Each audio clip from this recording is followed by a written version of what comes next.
The sleek diplomatic vessel, Harmony, slid through the darkness of space, its polished hull reflecting distant stars like a mirror. Inside the command center, Captain Jun Park stood with perfect posture, hands clasped behind his back. His dark eyes remained fixed on the main view screen as the enormous Galactic Council station grew larger.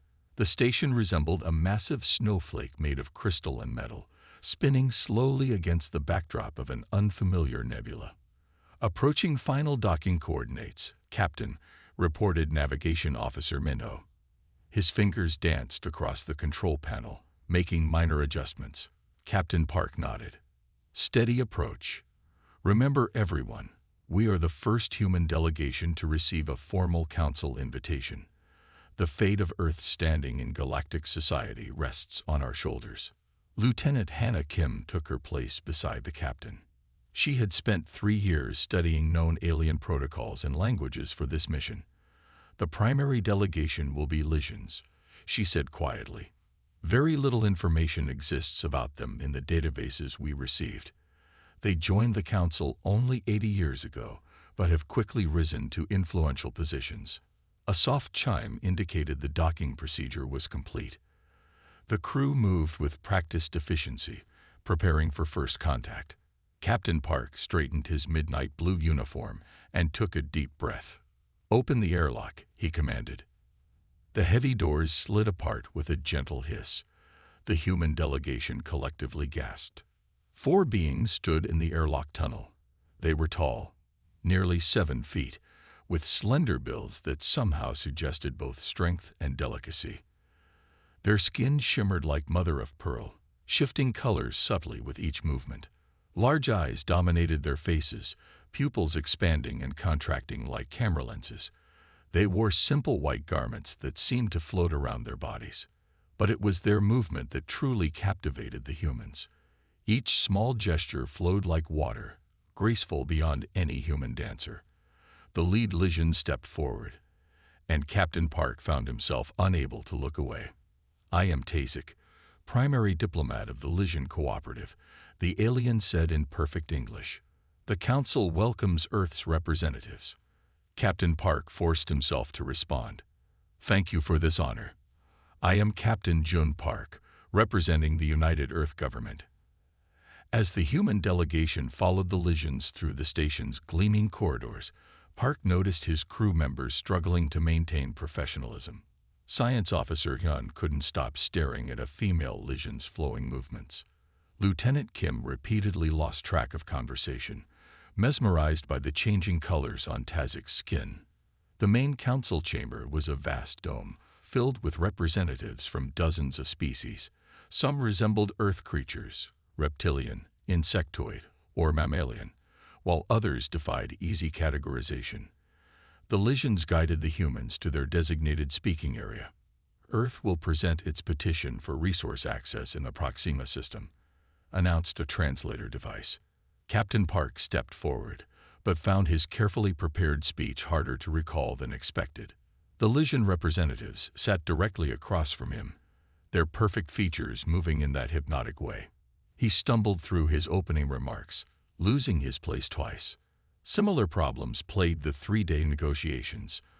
During recess periods, Captain Park found his crew huddled together, discussing the Lysians in hushed, reverent tones. "I've never seen anything so beautiful," Security Chief Do-hyun admitted. "When they move, I feel like I'm watching the ocean at sunset." By the 3rd day, the negotiations had made almost no progress. Earth needed mining rights in the Proxima system, but the human delegation had failed to present compelling arguments or counter the points raised by opposing species. During a crucial debate about environmental protections, Captain Park completely lost focus while watching Tazik's hands move gracefully through the air during his counterargument. The Lysian's skin rippled with subtle blue patterns that reminded Park of summer skies on Earth. Tasik finally stopped mid-sentence. The chamber fell silent as the Lysian diplomat fixed his large, silver eyes directly on Park. "Human," Tasik said, his melodic voice suddenly sharp with frustration. "Stop staring. It's time to act, not to dream." The harsh words broke through Park's trance.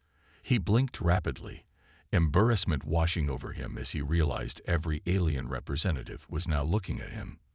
"Your species requested this meeting," Tazik continued, colors shifting rapidly across his skin in what Park now recognized as anger. "Yet you've accomplished nothing but gawking at us for 3 days. The Council's time is valuable." An older, turtle-like alien made a rasping sound. "Perhaps humans are not ready for Council participation if they cannot maintain basic diplomatic focus." Lieutenant Kim stepped forward. "We apologize for the distraction. This is our first extended contact with Lysians. We will adjust." As the session ended for the day, Captain Park gathered his team in their private quarters. "Something is wrong with us," he said firmly. "We're trained diplomats, not awestruck tourists. We need to understand what's happening before we lose Earth's chance at Council membership." As if on cue, the ship's communication panel lit up. A message from Dr. Sunwoo, their xenobiologist who had been analyzing data from their medical scanners. Her face appeared on screen, expression serious. "Captain, I've discovered something about the Lysians you need to see immediately. Their beauty isn't just physical, it's biochemical. They're producing compounds that specifically target human neural pathways. In simple terms, they're drugging us through the air we breathe." Captain Park's expression hardened as the implications became clear. Earth's first diplomatic mission wasn't just challenging. It was a fight for mental clarity none of them had been prepared to face. The small conference room aboard the Harmony hummed with tension. Captain Park stood with his arms crossed, watching Dr. Sunwoo's presentation on the main screen. The ship's xenobiologist had dark circles under her eyes from working through the night. "Look at these brain scans," Dr. Sunwoo said, pointing to colorful images of human brains. "This is a normal human response to visual beauty." She clicked to the next image. "And this is what happens when we're in the presence of Lysians." The difference was striking. Entire regions of the brain lit up like a festival celebration. "They're using biological warfare against us," Dr. Sunwoo declared, her voice steady despite the alarming news. "Their pheromones trigger a unique response in the human brain. It's similar to what happens when we fall in love or see something of extraordinary beauty, but much stronger." Lieutenant Hannah Kim leaned forward. "Is it deliberate?" "That's hard to say," Dr. Sunwoo replied. "It could be natural to their species, but the effect is undeniable." Captain Park frowned at the data. "Are other species affected like this?" "No. From what I can tell, most Council species have evolved resistance after centuries of contact. We're newcomers," she explained, pulling up comparative brain scans from other alien species. "Their neurochemistry barely changes in Lysian presence." Security Chief Do-Yun spoke up. "This explains the rumors we heard about the Centauri outpost. Their negotiators gave up valuable mining rights for almost nothing after meeting with Lysian trade representatives." "It's worse than that," Lieutenant Kim added, tapping her tablet. "I've been reviewing recent treaties. 3 Earth colonies have already signed agreements surrendering resource rights while under Lysian influence. The pattern is clear once you know what to look for." She displayed a map showing Earth's territorial losses over the past year. Captain Park paced the small room. "Our mission was supposed to stop these unfavorable agreements, not sign more of them." He paused at the viewport, staring out at the glittering Council station. "We were chosen because we're Earth's best negotiators, but we're compromised just by being in the same room with them." The room fell silent as the implications sank in. Hannah pointed to a neural map on the screen. "Look at our diplomatic team's brain activity during yesterday's meetings compared to our baseline from Earth." The difference was shocking. Areas controlling critical thinking showed reduced activity, while emotional centers were hyperactive. "Do the Lysians know we're affected this way?" asked Communications Officer Yuna, who had been unusually quiet. Dr. Sunwoo shrugged. "It's possible they don't fully understand how it works on humans specifically, but the Council as a whole must know. They'd been dealing with different species for thousands of years." Captain Park turned from the window, his expression hardening. "We need to develop countermeasures immediately. We have another session in 6 hours." I've been working on a compound that might help, Dr. Sunwoo said, but I need more time to test it. Blocking these neural pathways could have side effects. What kind of side effects? Asked Minho. Our susceptibility comes from the same neural pathways that give us artistic appreciation, empathy, and creativity, Dr. Sunwoo explained. Blocking them completely might make us less human. Do-Yun slammed his fist on the table. So that's our choice. Be manipulated or become emotionless. Captain Park held up his hand for silence. There must be another way. Perhaps we can use technology to filter the air. Or... A soft chime interrupted him. The ship's AI announced, "Incoming transmission from Earth Command, Priority Alpha." The main screen switched to show Admiral Lee, her face grave. "Captain Park, we've received troubling intelligence. The Regelian delegation has filed a formal complaint about human behavior during council sessions. Sir, we've discovered the Lysians produce compounds that..." "We know," Admiral Lee cut in. "An hour ago, we received data from the Arcturus mining colony. They were approached by Lysian traders last month. After the Lysians left, the colony administrator signed over exclusive mining rights to their largest platinum deposit for almost nothing in return. The Admiral's image was replaced by footage of humans staring transfixed at Lysians, looking drugged and euphoric. Similar reports are coming in from 7 other outposts." Admiral Lee continued when her face reappeared. "Earth's strategic position is being undermined systematically. Your mission has changed, Captain. You must find a way to neutralize this advantage or Earth will be stripped of resources within a year." After the transmission ended, the room remained silent for a long moment. "The Admiral is right," Captain Park finally said. "Humanity's greatest weakness in space isn't technological but biological. Our appreciation for beauty has become a vulnerability." He turned to face his crew. "Dr. Sunwoo, continue work on your compound as a last resort. Lieutenant Kim, review all footage of other species interacting with Lysians. Look for techniques they use to resist.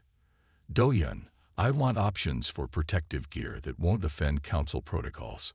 As the team dispersed, Captain Park remained staring at the brain scans. The patterns looked almost like stars, beautiful but dangerous if you couldn't navigate properly among them. The ship's AI announced, "Incoming request for private meeting from Tazik, Lysian primary diplomat." Park's eyes narrowed. "Tell him I'll meet him in the neutral zone observation deck in 1 hour." "Are you sure that's wise, Captain?" asked Hana, concern evident in her voice. "No," Park admitted. "But we need information, and sometimes the only way forward is through the heart of the trap." 20 humans sat in a circle in the Harmony's largest cargo bay, now transformed into an impromptu training center. Captain Park watched from the doorway as pilot Jiho demonstrated his technique to the assembled diplomats and crew members. "The key is to focus on a single pattern, not the whole," Jiho explained. The veteran pilot moved his hands in a flowing gesture that mimicked Lysian movement. "When you feel yourself becoming entranced, pick one small detail to analyze. Count the color shifts on a single scale. Measure the time between their blinks. Anything that engages your analytical mind." Dr. Sunwoo stood nearby, monitoring brain activity on her tablet. Jiho discovered this technique by accident during early reconnaissance flights. His pilot training includes methods to overcome vertigo and disorientation. Captain Park stepped into the room. "And you're certain it works?" "His neural readings are different from the rest of ours," Dr. Sunwoo confirmed. "He still experiences the initial response, but recovers quickly." Jiho continued his demonstration. "Admire, acknowledge, then act," he instructed. "Don't fight the beauty. That's impossible and unnecessary. Experience it, name it to yourself, then deliberately move your thoughts to your task." Lieutenant Kim raised her hand. "Won't the Lysians notice we're behaving differently?" "That's why we're not completely blocking the response," Jiho explained. "Our susceptibility comes from the same neural pathways that give us creativity and empathy. We don't want to lose that. It makes us human." Captain Park nodded. "Better to adapt than to numb ourselves. We need authentic reactions, just controlled ones.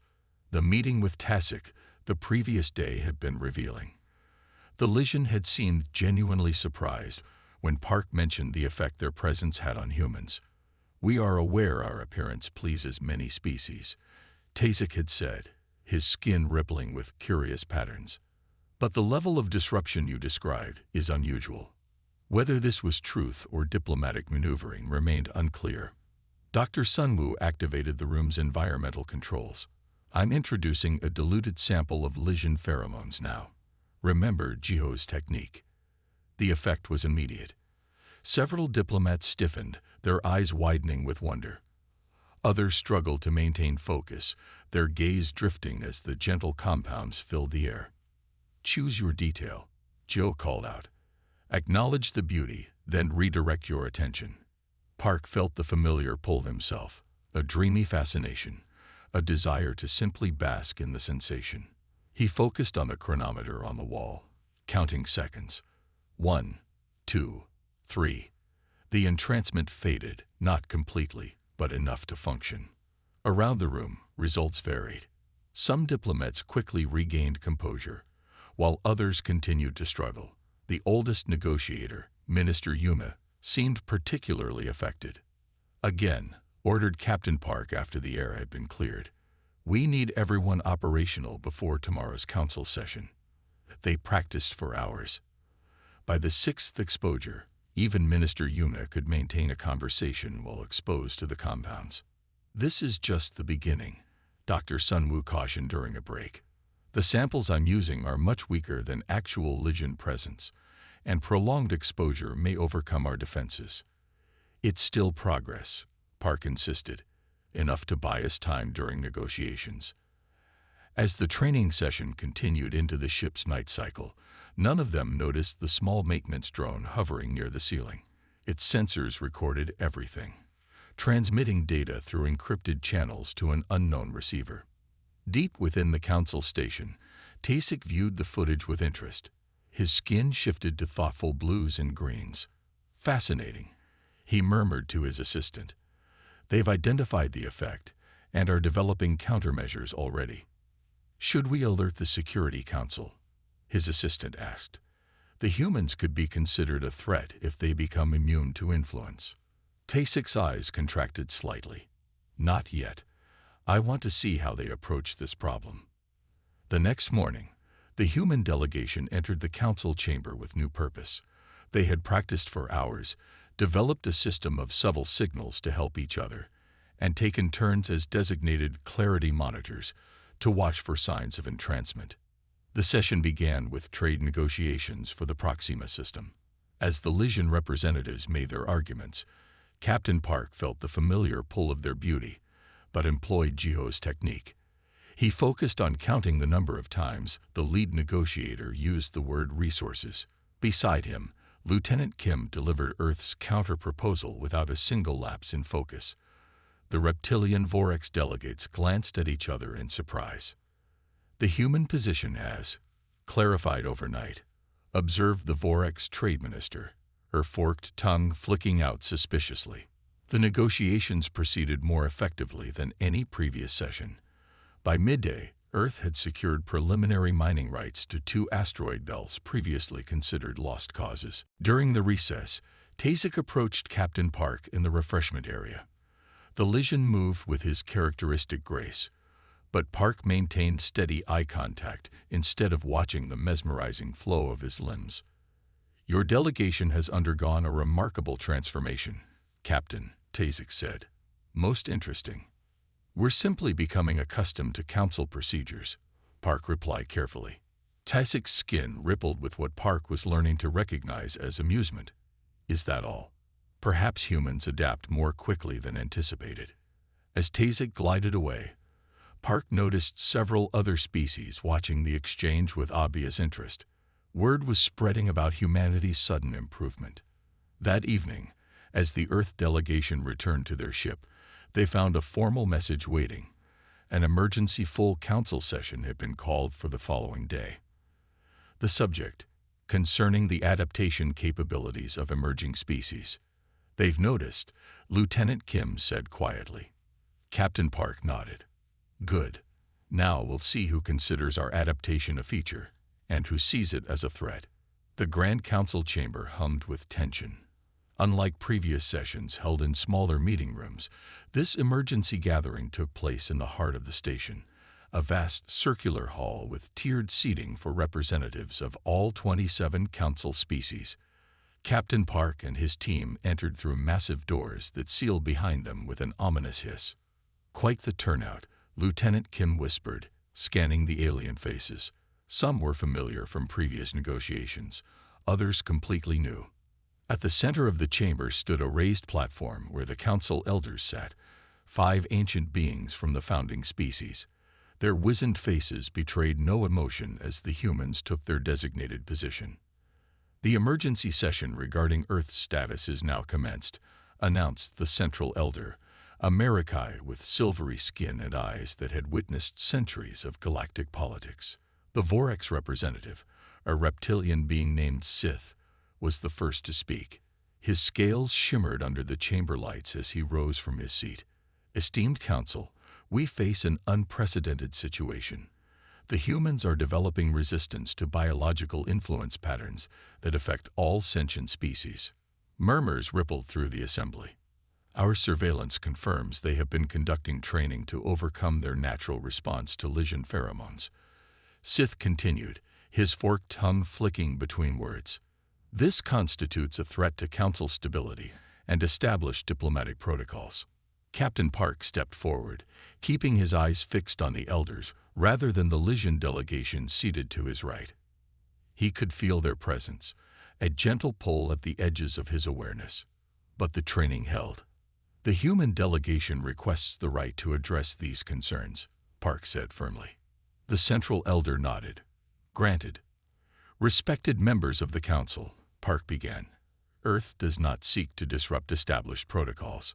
We merely wish to participate in negotiations on equal footing. Our neurological sensitivity to certain species creates an imbalance that prevents fair discourse. A bulbous creature with multiple eye stalks interrupted. This is precisely our concern. All species experience varying degrees of influence when interacting with others. The Marikai emit calming waves. The Vorx release intimidation pheromones. These natural traits shape our interactions and have maintained peace for millennia. Lieutenant Kim stepped forward. With respect, the human reaction to Lysian presence is far more severe than these examples. Our brain chemistry becomes fundamentally altered, impairing critical judgment. Then perhaps humans are not ready for council membership, suggested a crystalline being whose voice resonated like chimes. If you cannot function within established biological realities, isolation might be preferable until your species evolves appropriate adaptations. The chamber erupted in overlapping voices, some supporting the humans, others calling for restrictions on Earth's participation in galactic affairs. Captain Park noticed several trading species particularly vocal about limiting human presence. Suddenly, unexpectedly, Tazik rose from the Lysian section. The chamber immediately fell silent. The council recognizes the Lysian representative. The central elder announced. Tazik moved with characteristic grace to the center of the floor, his pearlescent skin shifting through subtle blues and purples. Captain Park employed his training, focusing on a single pattern near Tazik's left shoulder rather than becoming entranced by the whole. The humans demonstrate remarkable adaptation, Tazik said, his melodic voice carrying throughout the chamber. They identified a biological vulnerability and developed a countermeasure within days, not the centuries most species require. Surprised murmurs filled the room. More importantly, Tazik continued, they don't reject beauty or influence. They acknowledge it and channel it productively. This deserves study, not condemnation. The Vorx representative hissed in disagreement. The humans could become immune to all forms of biological influence. They could disrupt trade negotiations, military treaties, even cultural exchanges. Or they could bring fresh perspective to a system that has grown stagnant, countered Tazik.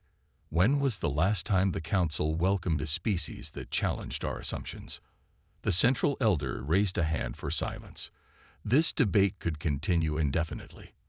The council requires objective assessment. The elder turned towards Captain Park. Humans claim they seek fair participation, not advantage. Are you willing to undergo testing to demonstrate this claim? Park glanced at his team, who nodded subtly. What kind of testing? The central elder's ancient face creased in what might have been a smile. The labyrinth of senses was created for disputes such as this. It will measure your true response to various influences, beyond what words or training can disguise. A worried murmur passed through the human delegation.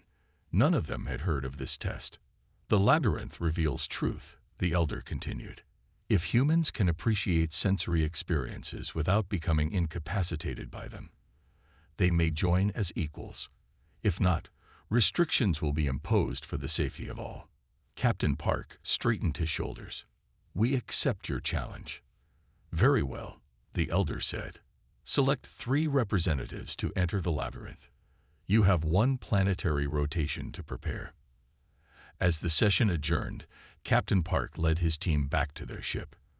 The corridor outside the chamber buzzed with representatives from various species discussing the unexpected development.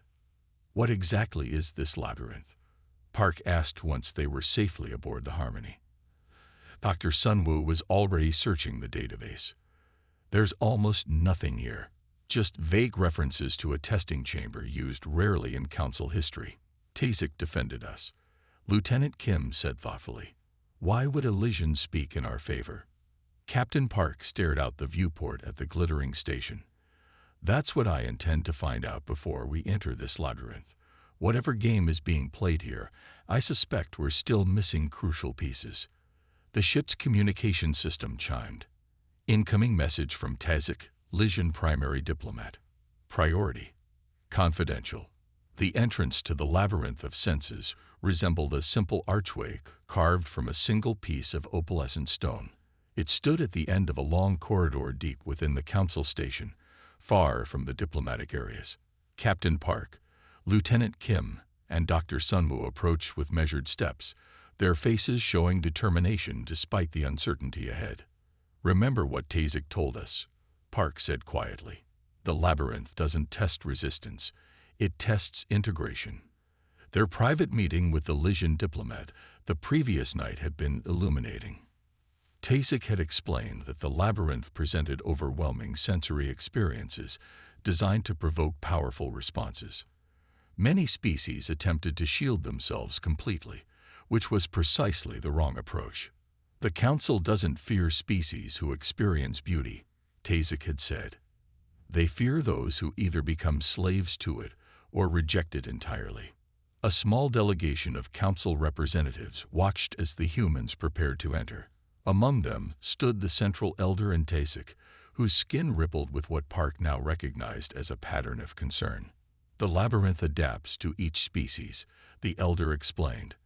It will present sensory experiences calibrated to human neurology. Your task is to traverse all 5 chambers and reach the exit. You will be observed, but not assisted. The elder raised a withered hand toward the archway. You may begin when ready. The 3 humans exchanged glances, then stepped through together. The first chamber bloomed around them in a riot of color, not just ordinary colors, but shades beyond human perception that somehow their brains could now process. Impossible purples deeper than ultraviolet, shifting greens that seemed to contain entire forests within each hue. The colors moved and danced, forming patterns that tugged at their consciousness.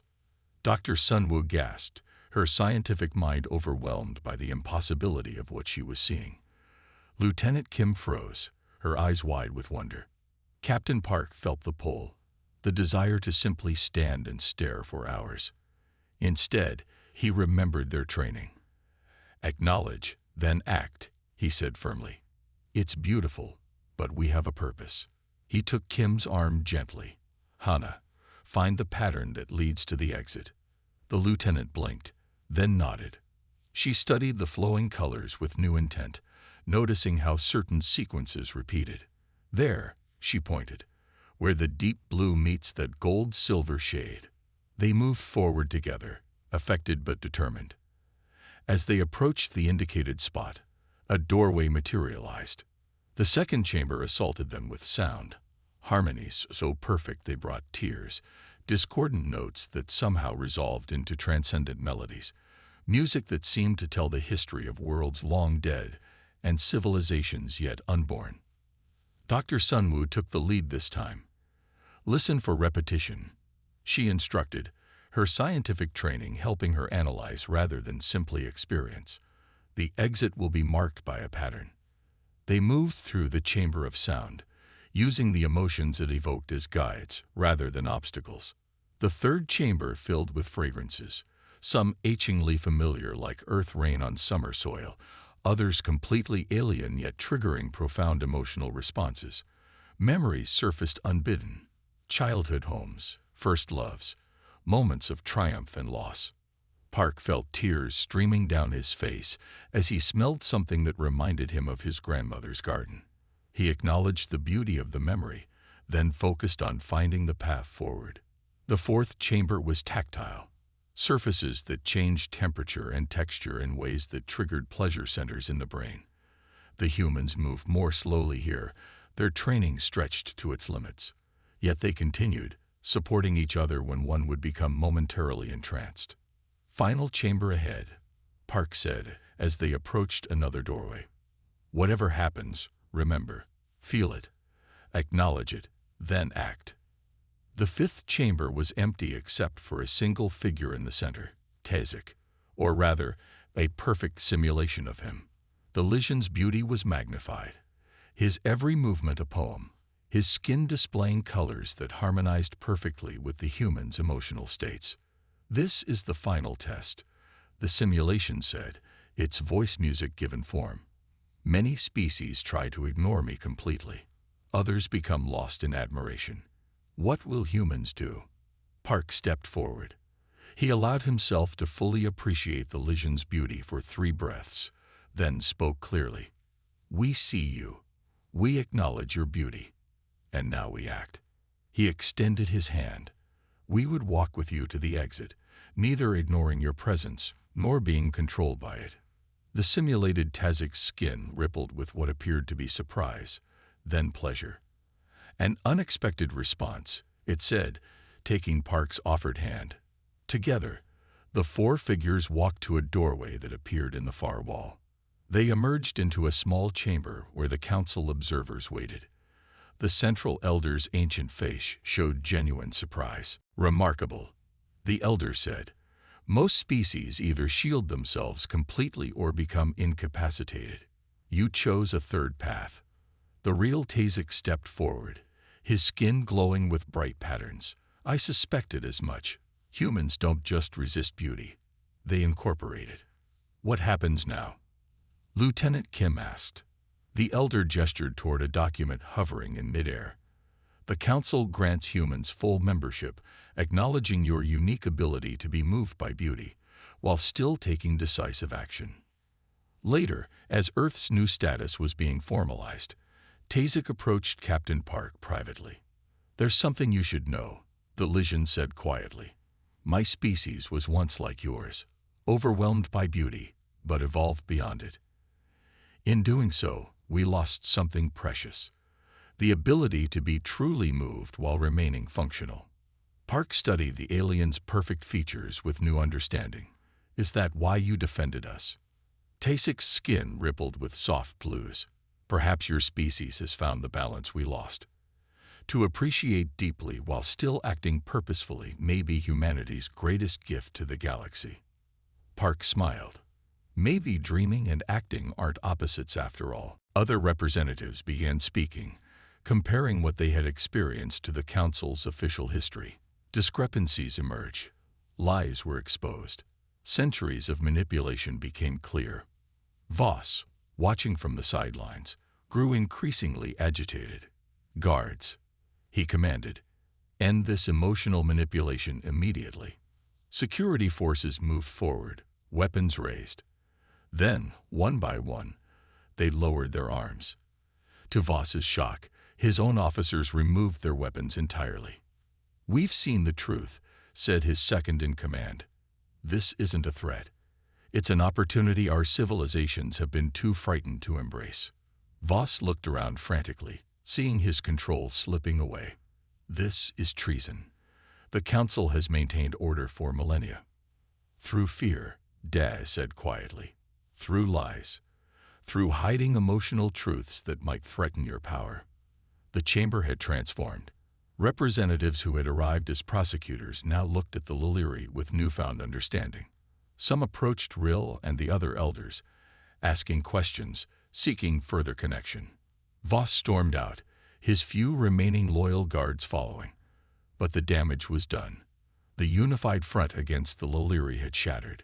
3 months later, Day stood with Hana Park on the observation deck of the newly established Interstellar Healing Center. The space station orbited in neutral territory, its design combining technology from a dozen different species. Through the large windows, they watched ships arrive from across the galaxy. Another council ship, Hana noted as a sleek vessel, approached the docking bay. That's the third this week. They come in secret, Daz said, but soon they'll come openly. The station had become something unprecedented, a place where species from across the galaxy could experience the healing that only humans and Liliri working together could provide. Old wounds, both personal and cultural, found release here. Rill joined them at the window, watching as more ships approached. We were rejected because we could heal old wounds, Rill told Hana as they watched ships arrive from former enemy civilizations. You were the first species brave enough to face your own pain, rather than fear those who could help heal it. Hana smiled. Perhaps that's humanity's gift to the stars. Not technology or military might, but the courage to be emotionally honest. A gift worth more than all the starships in the galaxy. Rill agreed, their skin glowing with hope. Later that day, Day received word that another council species had officially recognized the Liliri's right to exist freely. It was the 12th such announcement in recent weeks. The Galactic Council itself was transforming, centuries of rigid hierarchy giving way to more open cooperation. And at the center of this change stood humanity, newcomers to the galactic community who had somehow found the courage to defend those everyone else had rejected. Do you think Voss will ever change? Hana asked as they prepared for the next diplomatic meeting. Dak considered this. Perhaps. Even the oldest hatreds can heal, given time and willingness. As if to answer her question, a message arrived. The Vossarian Collective requested permission to send representatives to the healing center. Not diplomats, but ordinary citizens seeking understanding. It begins with one brave step, Rill said, reading the message. One moment of courage to face what has been hidden. Outside the station windows, stars stretched into infinity. Among them, countless civilizations were learning a lesson humanity had somehow known instinctively, that true strength came not from power or technology, but from the willingness to understand, to connect, and to heal. The end